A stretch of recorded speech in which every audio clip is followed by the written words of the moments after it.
Shalom, salam patunggilan. Bapak, Ibu, dan Saudara yang terkasih di dalam Tuhan, mari kita arahkan hati dan pikiran kita masuk di dalam ibadah Patuen hari ini. Mari Bapak, Ibu, dan Saudara, kita mengambil saat teduh. Aku melayangkan mataku ke gunung-gunung. Dari manakah datang pertolonganku? Pertolonganku ialah dari Tuhan yang menjadikan langit dan bumi. Salam kasih dari Tuhan Yesus menyertai umat-Nya. Amin. Bapak, Ibu, dan Saudara yang terkasih di dalam Tuhan, mari kita memuji dan memuliakan nama Tuhan dengan Kidung Jemaat nomor 60. Kita pujikan ayat yang pertama dan ketiga.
Bapak, Ibu, dan Saudara yang terkasih di dalam Tuhan, nat pembimbing pada ibadah Patuen pada hari ini diambil dari Filipi 4 ayat yang ke-13.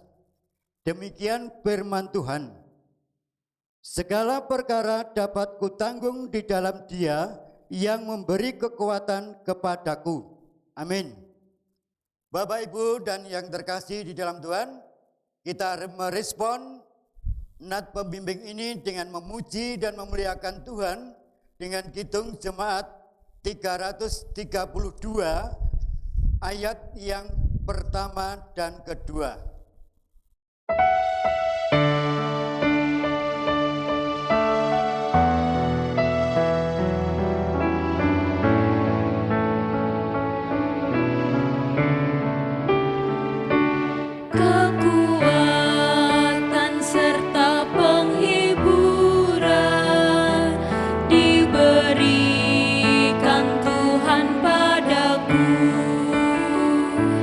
Tiap hari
diangkatnya bila aku jatuh, dihalaunya musuhku kejam, yang namanya Raja Maha Kuasa, Bapa yang kekal dan abadi, mengimbangi duka dengan suka dan menghibur yang sedih.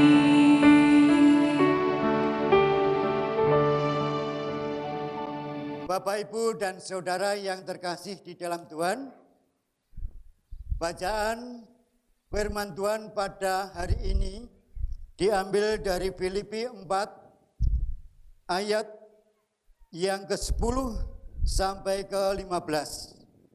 Sebelum kita membaca dan merenungkan firman Tuhan, sebelumnya mari kita berdoa bersama. Bapa kami yang di surga, Bapa yang Maha Kudus, kami mengucap syukur dan terima kasih akan penyertaan Tuhan di dalam kehidupan kami hari lepas hari. Dan pada saat ini ya Tuhan, kami akan merenungkan sebagian firman-Mu yang terdapat di dalam Filipi 4 ayat yang ke-10 sampai 15. Kiranya Tuhan menyucikan hati pikiran kami sehingga kami dapat menerima firman-Mu dengan baik. Dan hamba-Mu yang akan menyampaikan firman, yaitu Bapak Pendeta Musa Samuel Huruleyan. Kiranya Tuhan berkati, Tuhan urapi dengan Roh-Mu yang kudus, sehingga apa yang disampaikan hanyalah seturut dengan kehendak Tuhan. Demikian Tuhan, doa dan seru permohonan kami hanya kami alaskan di dalam nama Tuhan kami, Yesus Kristus, Sang Juru Selamat kami yang hidup. Haleluya, amin.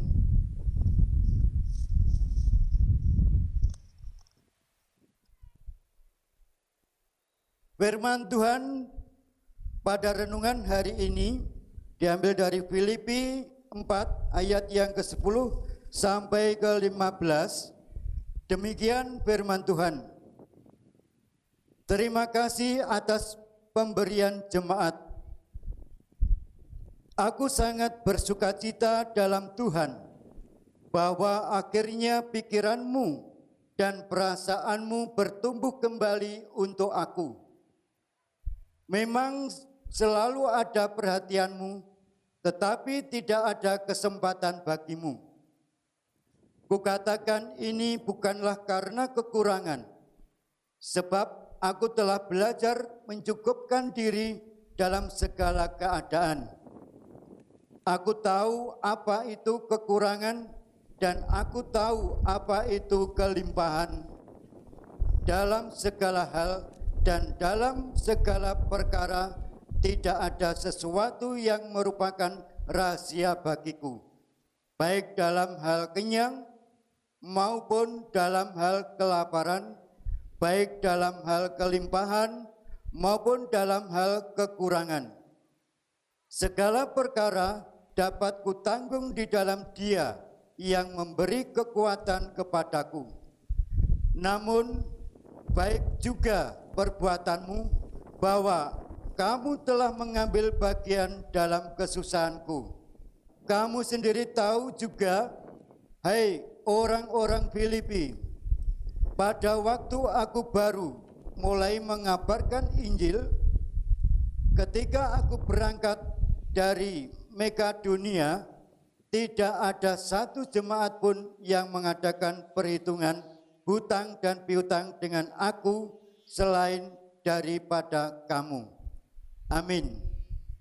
Bapak, Ibu, dan Saudara yang terkasih, kita respon dalam pembacaan firman Tuhan tadi dengan memuji Kidung Jemaat nomor 54 ayat yang pertama dan kedua.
Bapak Ibu, saudara-saudaraku, berada di tengah-tengah alam terbuka, juga di tengah-tengah hamparan padi yang mulai menghijau, dan tentunya di tengah-tengah tiupan angin yang sepoi-sepoi, kita diizinkan Tuhan kembali untuk merenungkan sabdanya di hari ini, tentunya sekaligus mempersiapkan setiap kita warga Gereja Kristen Jawi Wetan untuk merayakan perjamuan kudus pembangunan.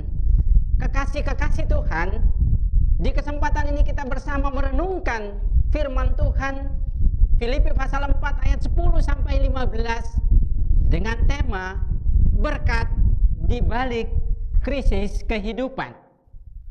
Kekasih Tuhan, andai kata saya bertanya, Bapak Ibu,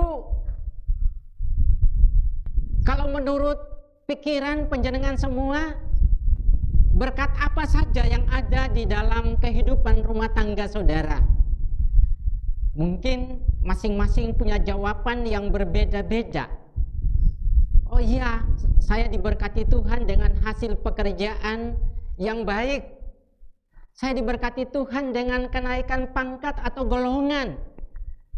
Kami diberkati dengan kelimpahan. Kami juga diberkati dengan damai sejahtera dalam kehidupan keluarga.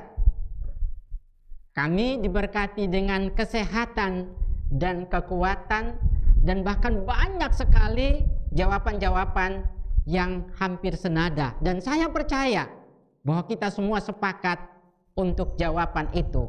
Namun ada pertanyaan, bagaimana dengan suasana kesukaran yang menimpa? Ada bencana atau bahaya, apakah itu disebut juga sebagai berkat?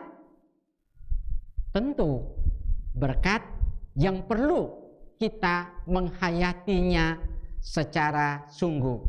Di dalam bacaan kita tadi, saudara-saudaraku, Rasul Paulus bersukacita karena dia menerima ungkapan kasih dari jemaat Filipi berupa bantuan persembahan kepadanya, bantuan yang tentunya sangat bermanfaat, apalagi saat-saat dia berada atau mendekam di dalam penjara di Roma. Kekasih Tuhan, Rasul Paulus dalam menerimanya dia bersukacita dan menyambut perhatian dari jemaat Filipi baginya. Namun di sisi lain dia berusaha untuk menyampaikan sebuah kesaksian hidup yang bagi dia itu bisa menjadi berkat bagi mereka. Dia mengatakan bahwa oleh panggilannya dia telah mengalami proses kehidupan, suka duka, kelimpahan kekurangan, kekenyangan, kelaparan. Semua proses yang sebegitu rupa menghantar dia kepada sebuah pengakuan bahwa hanya kekuatan dari Tuhan sajalah yang memampukan dia untuk menanggung semua peristiwa kehidupan itu. Dengan kata lain, Rasul Paulus dengan berbagai peristiwa-peristiwa dalam kehidupan menghantar dia kepada sebuah pengertian baru bahwa susah dan senang, suka dan duka itu bukanlah dua kenyataan yang patut dipertentangkan. Kenapa? Karena Tuhan menggunakan dua realitas itu untuk mendatangkan berkat bagi umatnya. Persoalannya bukan pada suka atau duka, bukan pada kekenyangan atau kelaparan, tetapi fokusnya kepada bagaimana Tuhan memakai kedua realitas itu untuk mendatangkan berkat bagi umat kepunyaannya. Para Bapak Ibu, saudara-saudara kekasih, pengakuan Rasul Paulus yang demikian justru menjadi catatan yang berarti bagi semua orang percaya di segala waktu. Yang kadang-kadang mereka melihat suka, duka, susah, senang, kaya, miskin itu sebagai dua kenyataan yang selalu dipertentangkan. Apalagi Lewat kenyataan itu mereka sudah mulai menilai eksistensi Tuhan. Kalau orang suka berarti Tuhan memberkati. Kalau dalam keadaan duka berarti Tuhan tidak memberkati. Kalau orang susah Tuhan tidak memberkati. Kalau orang senang Tuhan memberkati. Ini cara berpikir yang harus diperbaharui. Rasul Paulus menegaskan bahwa jangan mempertentangkan kedua realitas kehidupan itu. Karena itu hanya jembatan yang olehnya Tuhan mendatangkan berkat bagi anak-anaknya. Kekasih Tuhan, contoh yang bisa kita melihat hari ini, bahwa sebelum Rasul Paulus menjadi pelayan Tuhan Yesus Kristus, kehidupannya diawali atau panggilannya diawali dengan sebuah krisis yang sangat besar atau dahsyat. Katakan saja ketika dia mau menangkap umat milik Tuhan yang percaya kepada Yesus Kristus di Damsyik atau di daerah Damsyik, di pintu gerbang itulah Tuhan menghantam dia dengan sebuah sinar yang membutakan dia selama 3 hari. Dan melalui peristiwa itulah awal dia dipanggil dan dijadikan sebagai hamba Tuhan dalam memberitakan firman-Nya. Kadang kita bertanya, Bapak Ibu Saudaraku, mengapa harus dengan awal yang menakutkan atau awal yang menderitakan Paulus? Mestinya Tuhan memanggil dia dengan cara yang lebih mudah.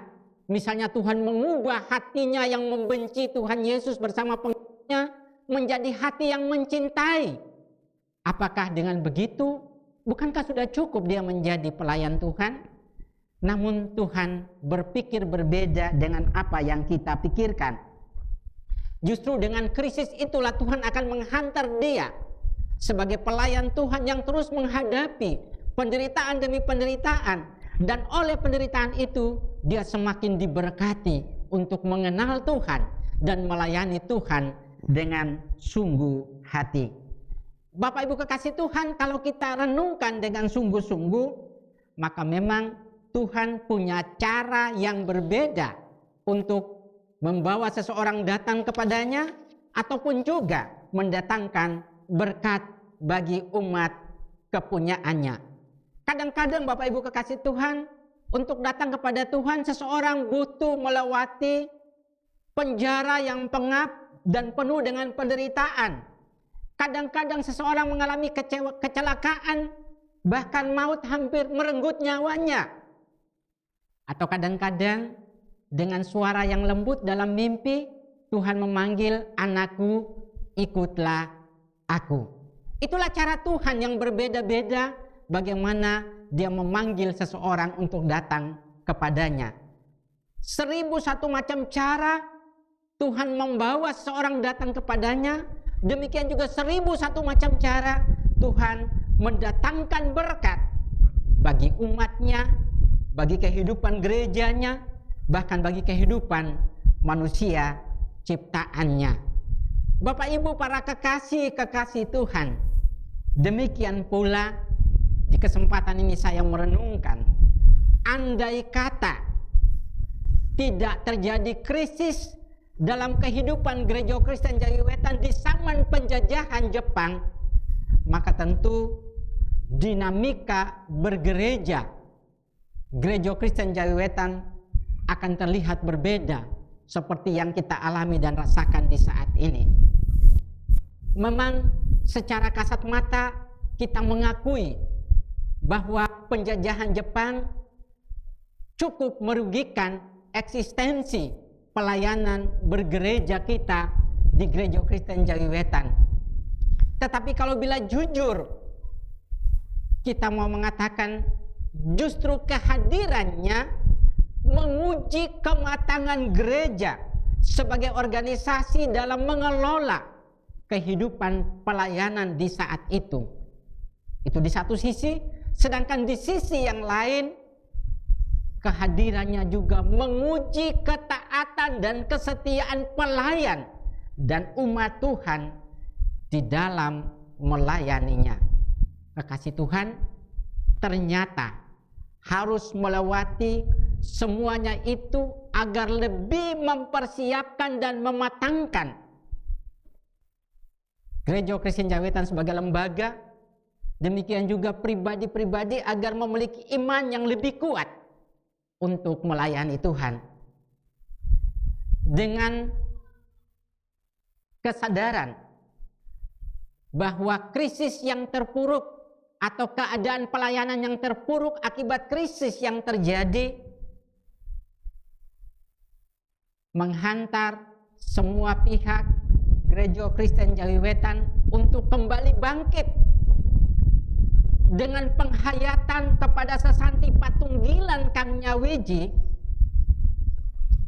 maka semua pihak patut berbenah diri, menata kembali kegiatan-kegiatan pelayanannya yang sempat terhenti saat itu.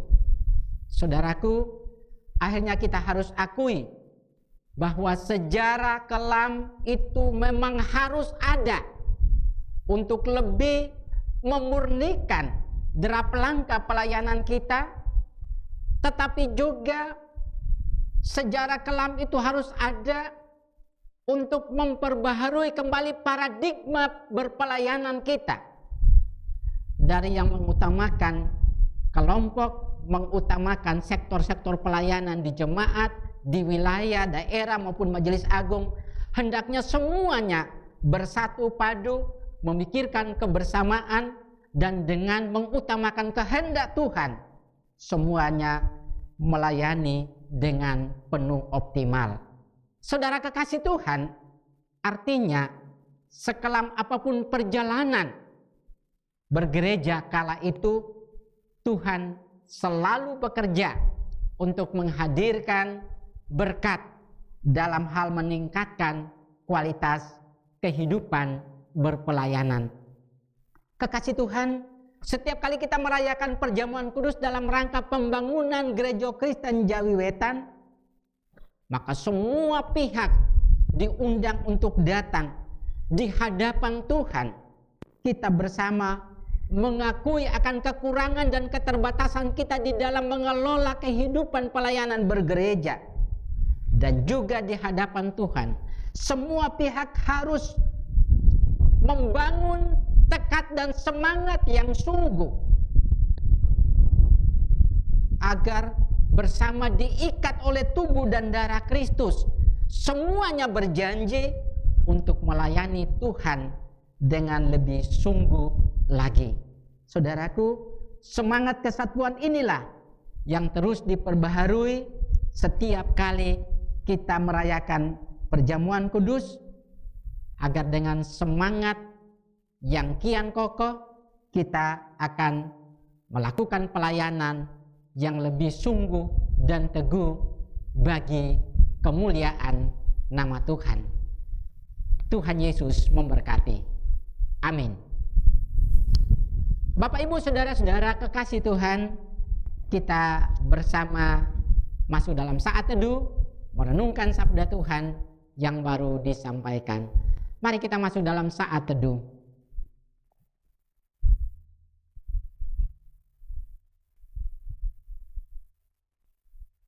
Saat teduh kita akhiri.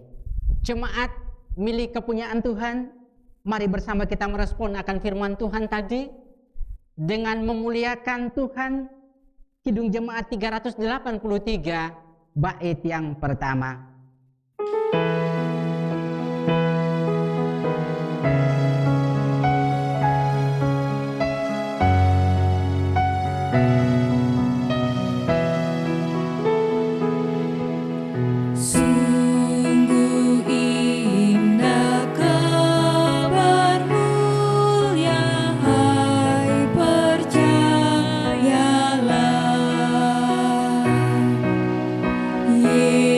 Yesus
Bapak Ibu yang terkasih di dalam Tuhan, mari kita masuk dalam doa syafaat. Mari kita tundukkan kepala. Bapa kami yang di surga, dikuduskanlah namamu, datanglah kerajaanmu, jadilah kehendak-Mu di bumi seperti di surga. Terima kasih ya Bapa, pada kesempatan pada hari ini, kami mengucap syukur dan terima kasih akan sapaan firman-Mu. Kiranya Tuhan berkati kami, sehingga firman-Mu yang telah kami terima dapat menguatkan iman kepercayaan kami. Bapa di dalam surga, kami juga berdoa buat para pelayan gereja, baik Bapak Pendeta, sekeluarga.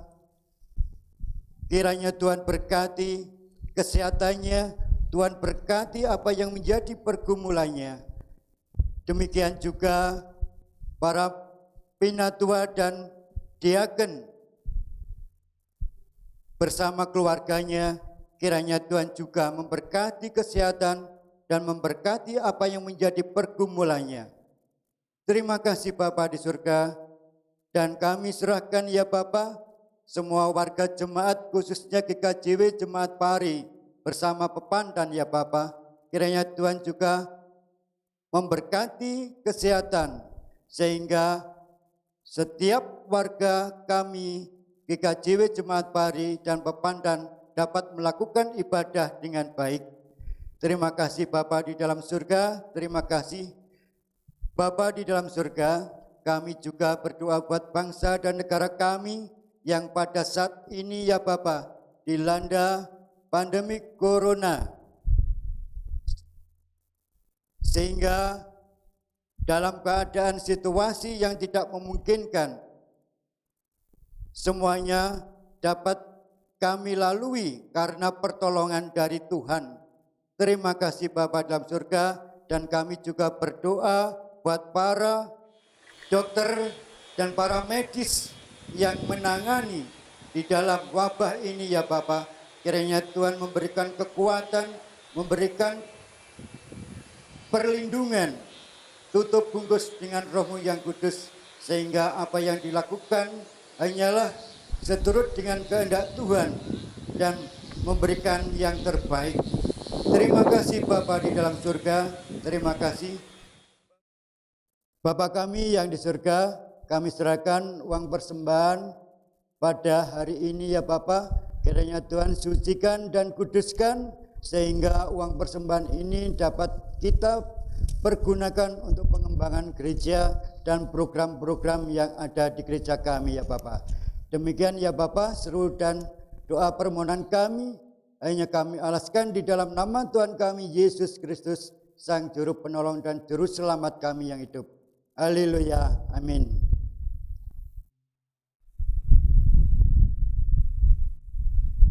Saudara-saudaraku,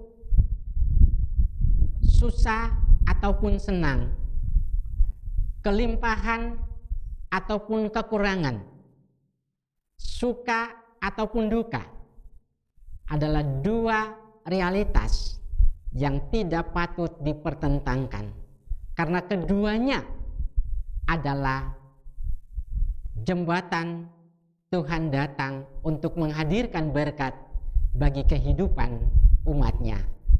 Mari bersama di akhir ibadah ini kita memuliakan Tuhan dengan kidung jemaat 402 bait yang pertama.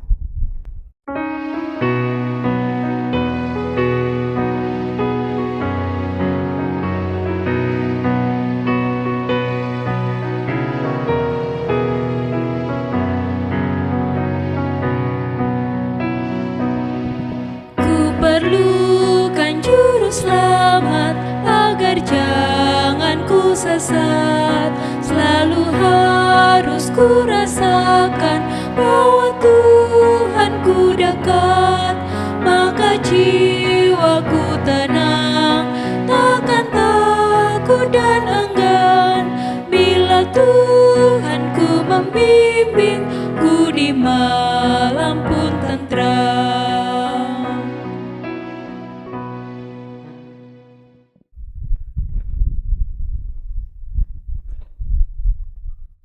arahkanlah hati, pikiran, dan hidup saudara kepada Tuhan. Dan terimalah berkat Tuhan. Allah sumber segala kasih karunia yang telah memanggil kamu dalam Kristus kepada kemuliaan-Nya yang kekal, akan melengkapi, meneguhkan, menguatkan, dan mengokohkan kamu. Dialah yang empunya kuasa sampai selama-lamanya. Amin.